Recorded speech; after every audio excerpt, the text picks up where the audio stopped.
Being Brave, written by Jean Harding and read by Claudette Evans.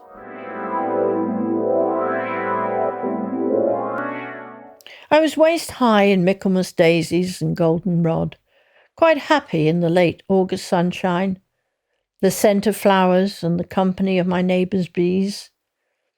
Gordon was cleaning the big mower off round the other side of the bungalow. Meg, our collie dog, was lazily shuttling between us, keeping an eye on what we were both doing.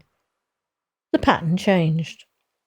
Meg came haring up to me, obviously agitated, pulling at my arm. I followed her back round the front. She was jumping at the front gate, barking aggressively. Then I saw and heard the panicking sheep in our field across the lane. 3 dogs were among them.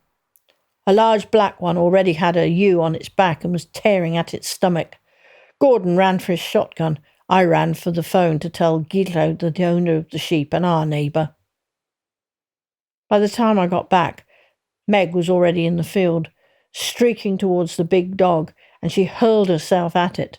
There was a twisting, snarling knot of black and white dogs. I heard the shotgun, and a terrier who was holding on to the jaw of another ewe dropped to the ground. Gordon turned to the fighting dogs. Our Meg was getting the worst of it. I can't get a clear shot, he anguished. Then we heard a heavier gun.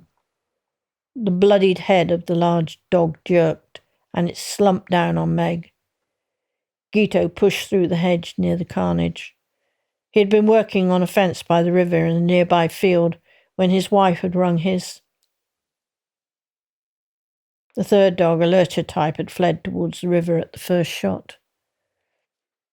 Meg struggled to pull herself out from under the body of the large dog and whimpered as the 2 men helped her. I was on my knees trying to see where she was injured. She was smeared in blood all over, but what was hers I could not tell. We will get straight to the vet, said Gordon, and he brought the car to the field gate. I had brought protection for the car seat and told the receptionist at the vet's that we were coming. Meg would not be picked up, but limped to the car herself. It was then we saw the blood coming from the bite on her leg. Guido had let the police know what had happened, as the rule was to inform them of any sheep worrying within 24 hours of it happening, and they arrived 15 minutes later. They examined the scene and took our statements. One of the constables, on first seeing the dog, said, I know who these dogs belong to. Was the third one a lurcher? I nodded. Yes. I saw them on Tuesday when we checked the tinker van. Yes, some Irish tinkers came off the boat at Fishguard on Monday. They must be camped somewhere round here. Guido laughed ruefully. No chance of getting compensation from them then.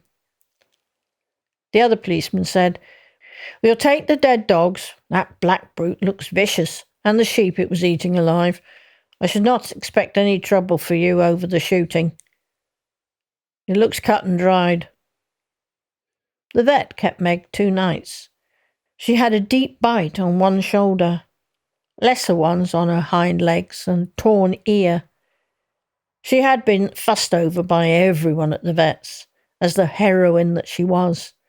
But she was so pleased to see us that her whole rear end was wagging the tail as she greeted us.